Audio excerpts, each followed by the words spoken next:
Assalamualaikum warahmatullahi wabarakatuh, sahabat penyiaran semuanya. Jumpa lagi hari ini dengan Putri untuk podcast kita. Kali ini kita akan membicarakan seperti biasa tema-tema yang menarik ya. Nah, tema kali ini adalah tema yang mengangkat bagaimana sih dinamika terhadap alur informasi yang terus saja beredar di masyarakat saat ini. Bagaimana sih dinamikanya? Pasti naik turun ya. Nah, yang pastinya seperti biasa, KPI itu akan memberikan narasumber-narasumber yang mumpuni nih di bidangnya. Nah, kali ini nih Putri kebagian sama Ketua KI Aceh, Komisi Informasi Aceh, yang pastinya sahabat kita zaman dulu. Halo, Assalamualaikum. Halo, Waalaikumsalam warahmatullahi wabarakatuh. Sehat ya Pak Ketua? Alhamdulillah Put, sehat. Dan bangga sekali nih Putri nih, karena kita nih teman sejawat, teman dulu semasa waktu kita suka demo-demo kayak yang mahasiswa kemarin ya. Yeah. Nah, saat sekarang ini gimana nih aktivitasnya nih Bang? Ya, kita kan di Komisi Informasi itu tugasnya sehari-hari lebih banyak menyelesaikan sengketa informasi publik antara pemohon dengan termohon, sehingga para pihak itu bisa mencapai kesepakatan dan informasi publik itu bisa diberikan. Nah, jadi kesibukannya memang padat sekali ya. Kita telepon aja, sebentar lagi sidang, sebentar lagi sidang. Untuk nggak dibilang sebentar lagi di mall gitu ya. Nah, kalau kita lihat kayak kemarin nih Bang, kemarin itu kita kan juga ada lihat ya demo mahasiswa gitu kan. Nah, itu kan juga termasuk karena adanya keterbukaan informasi publik ya. Betul. Nah, menurut Abang gimana sih demo yang kemarin yang udah nggak usah yang di luar deh, yang di Aceh sendiri deh kalau kita lihat. Kalau kita lihat trennya bahwa banyak sekali sekarang itu publik menggunakan informasi publik sebagai alat advokasi. Nah, makin lama demonstrasi itu publik menggunakan dokumen-dokumen pemerintah, dokumen badan publik untuk memberikan masukan, mengkritik pemerintah. Nah, ini langkah-langkah yang bagus menurut saya, sehingga ke depan informasi publik itu memang dibutuhkan untuk memberikan masukan, untuk berpartisipasi di dalam pembangunan. Jadi kewajiban badan publik lah menyediakan informasi publik yang valid sehingga mudah diakses oleh masyarakat, dan masyarakat juga akan menggunakan informasi publik itu untuk dia memberi masukan, berpartisipasi, bahkan memberi kritik kepada pemerintah itu sendiri.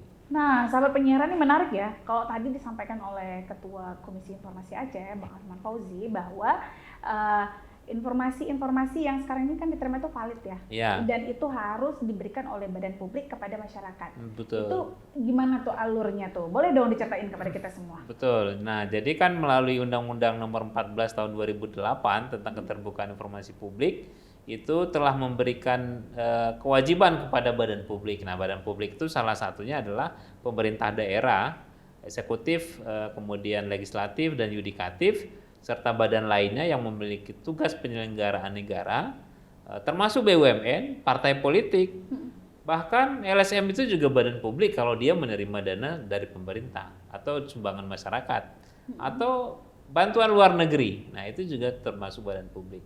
Nah, kesadaran ini yang perlu kita tumbuhkan kepada semua badan publik agar memberikan informasi yang valid, yang mudah diakses, sehingga masyarakat tahu bagaimana kinerja dari badan publik itu sendiri, dan masyarakat juga bisa kemudian memberi masukan, kritik, bahkan pandangan-pandangan, sehingga ini juga bisa menjadi ruang kontrol yang baik antara pemerintah dengan masyarakat.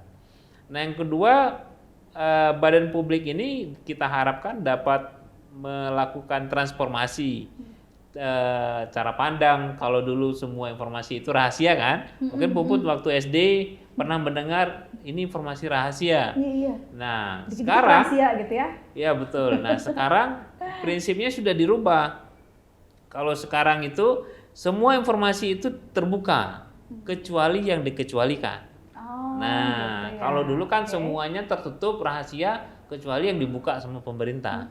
Kan zaman dulu kita cuma ada TVRI, Put. Iya benar. Yang lain nggak ada nih lembaga penyiarannya. Semua yang lain cuma ada satu pintu. Kalau radio cuma ada RRI, waktu itu cuma ada TVRI. Nah, seiring dengan perkembangan zaman, termasuk perkembangan era digital, maka banyak sekali platform media yang kemudian tumbuh dan berkembang. Nah, tentu arus informasi ini nggak bisa dibendung. Nah, oleh karena itu diharapkan kepada badan publik itu menyediakan informasi publik yang benar, valid dan mudah diakses oleh masyarakat.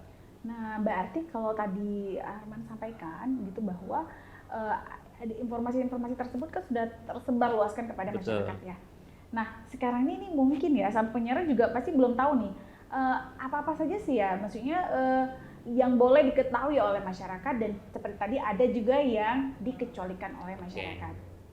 Nah, kan prinsipnya semua informasi terbuka nih. Nah, kecuali yang dikecualikan. Apa saja yang dikecualikan? Pertama, informasi terkait dengan proses penyelidikan dan penuntutan di pengadilan.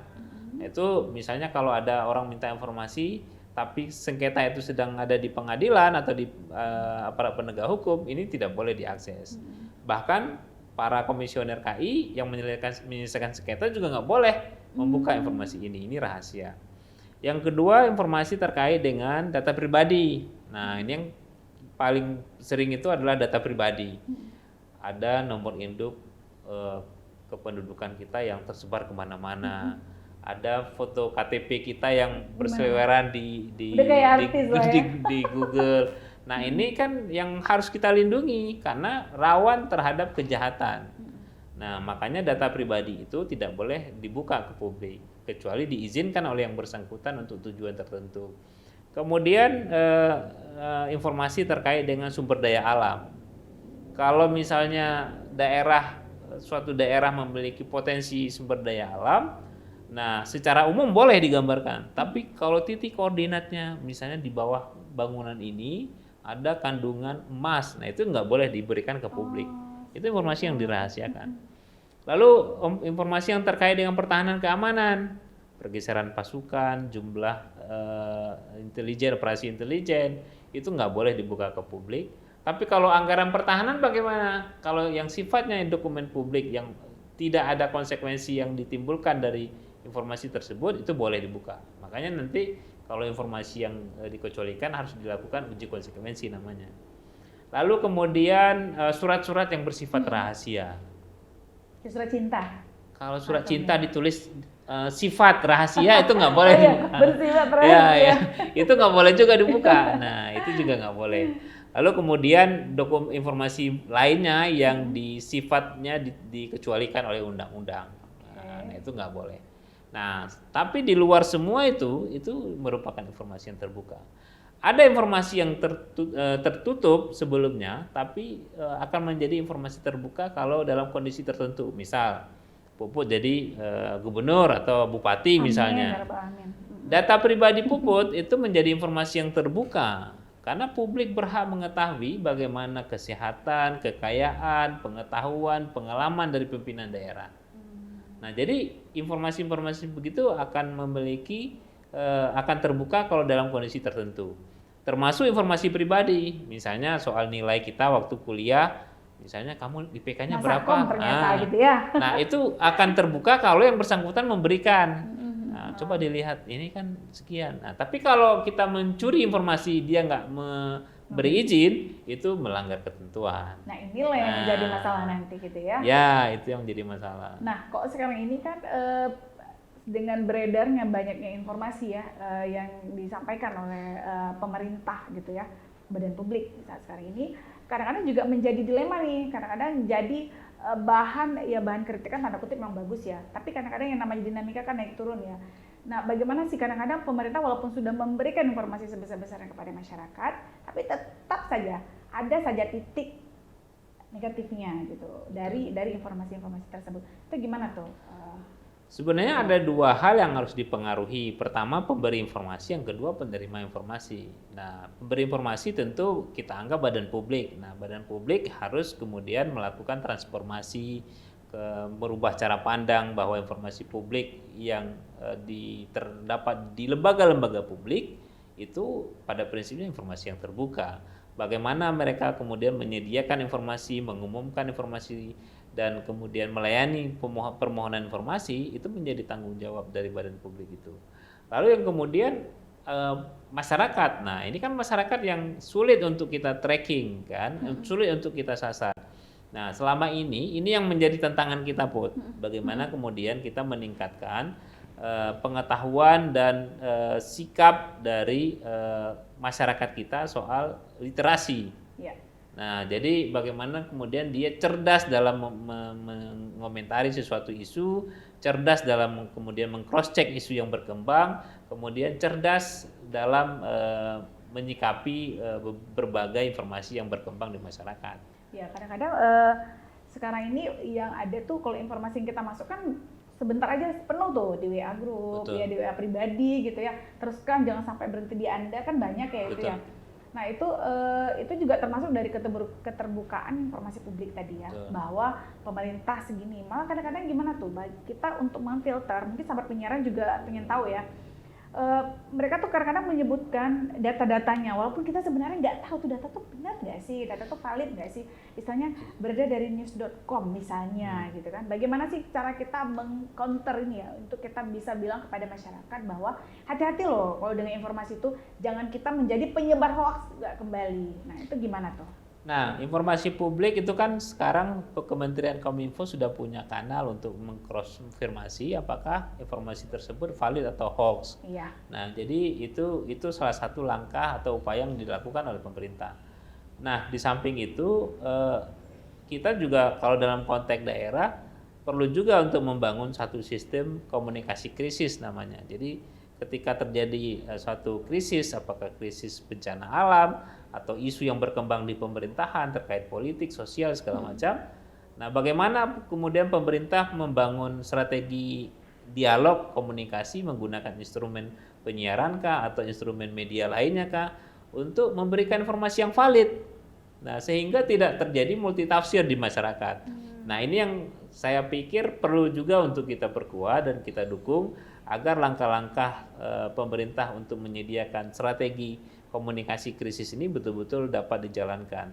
Jangan kemudian informasi sudah berkembang secara masif di masyarakat, baru tiba-tiba pemerintah meng-counter. Nah, itu dia. Nah, itu kan agak sulit. Dan ini juga sesuai dengan hasil penelitian yang dilakukan oleh Kementerian Kominfo dengan kata data yang menyatakan bahwa informasi yang paling dipercaya oleh masyarakat itu pertama informasi yang bersumber media sosial.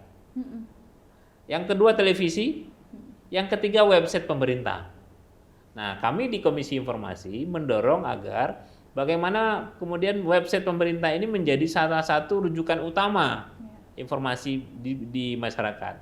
Nah, oleh karena itu, penyedia informasi di pemerintahan atau di badan publik harus memberikan informasi sebanyak mungkin kepada masyarakat sehingga mampu menekan hoax yang berkembang di masyarakat. Gitu. Sehingga secara nggak langsung kita bisa tanda kutip memintarkan masyarakat lah ya. Betul. Bisa mengajarkan masyarakat secara nggak langsung.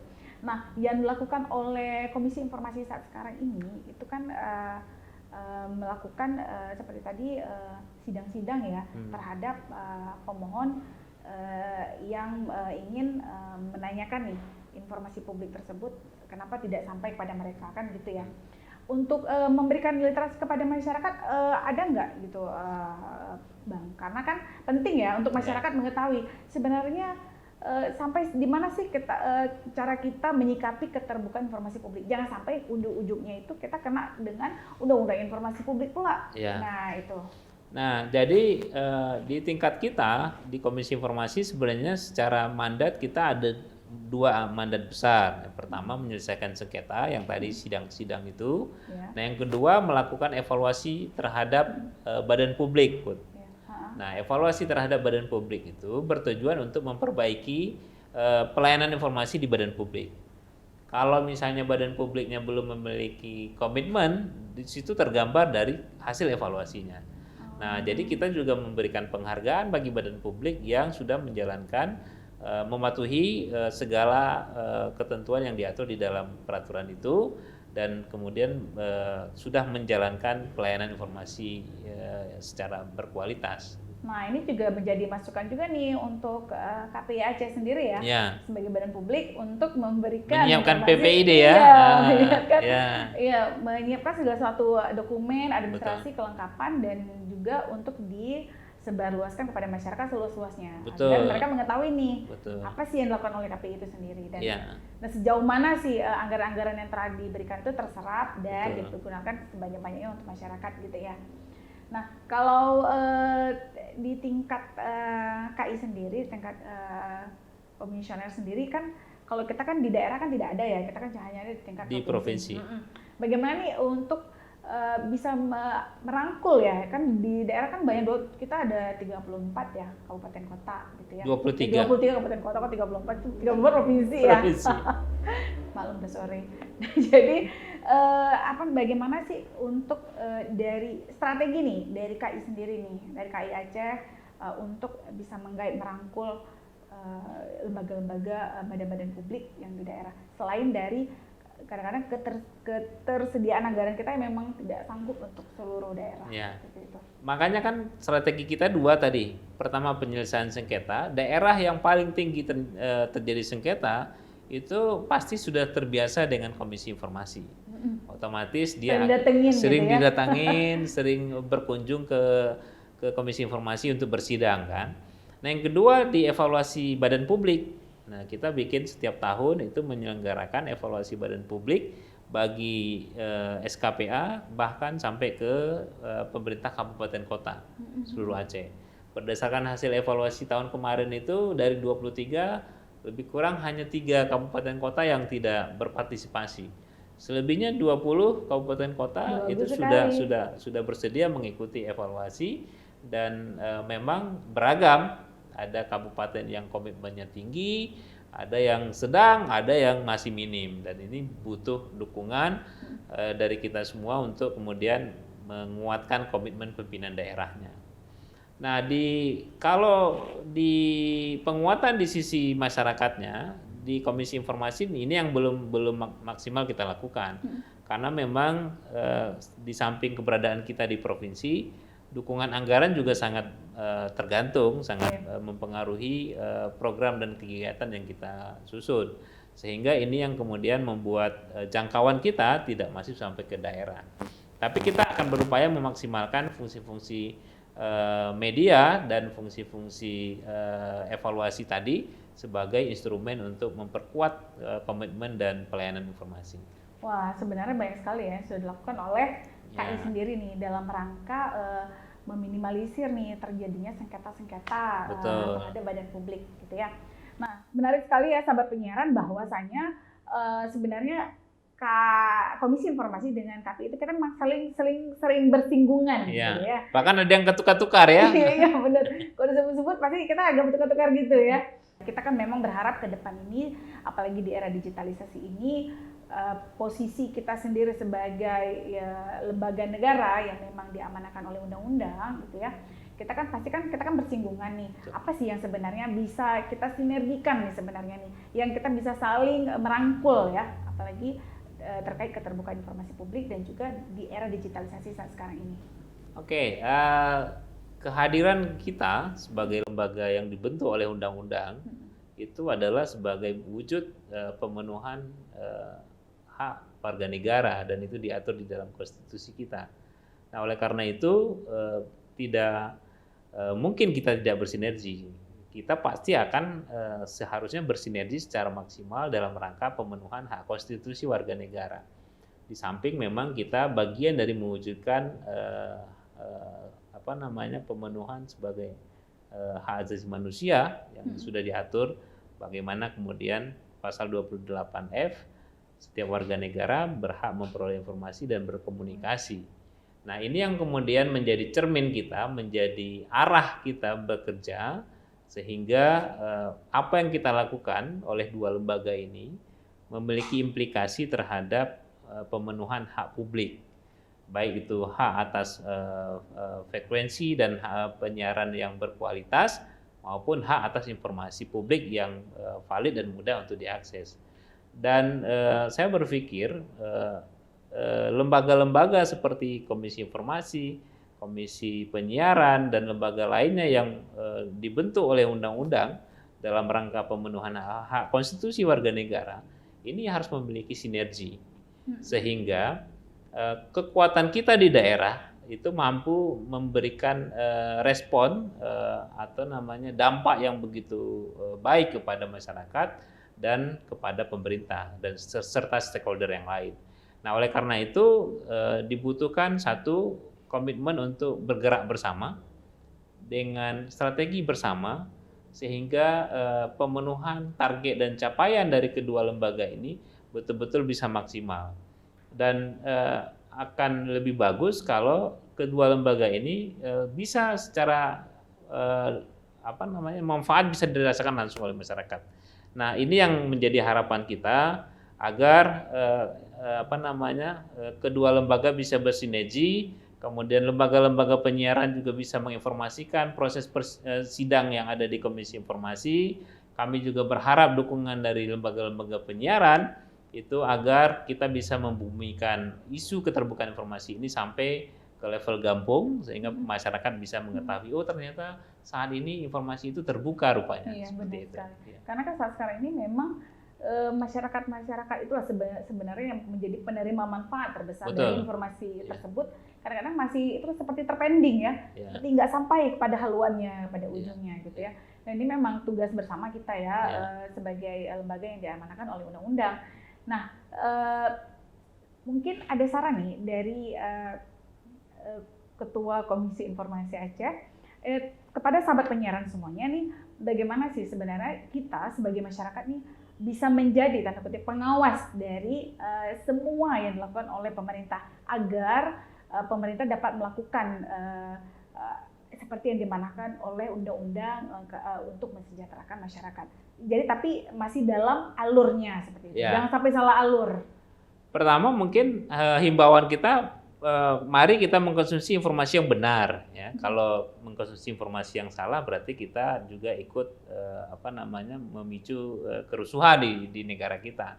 Nah, konsumsilah informasi yang benar dari sumber yang benar. Dari mana sumber yang benar? Dari informasi yang disediakan oleh pemerintah.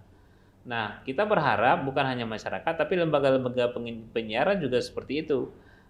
Mari kita menggunakan informasi yang banyak sekali disediakan melalui website resmi oleh pemerintah sehingga itu menjadi rujukan bagi kita semua. Yang kedua, kita berharap agar masyarakat itu mulai meningkat dari masyarakat yang mengkonsumsi informasi, tapi juga masyarakat yang menghasilkan informasi. Nah, ada transformasi kemajuan di sana. Jadi kalau kita banyak sekali sumber daya yang kita miliki. Sektor pariwisata kita banyak. Sektor budaya kita juga banyak. Sehingga ini bisa dikemas menjadi satu informasi yang mudah diakses oleh masyarakat bukan hanya di Indonesia, di luar Indonesia bahkan untuk mengetahui daerah kita. Nah, tapi kan pemerintah Gampung misalnya selama ini kan belum kuat dalam menyuarakan potensi-potensi yang ada di daerahnya. Makanya saat ini kami dengan Dinas Kominsa dan DPMG sedang membangun fondasi agar pemerintah Gampung juga punya PPID sehingga dia bisa menginformasikan potensi desanya, kekayaan alamnya, kekayaan budayanya, event ritual agenda wisadanya.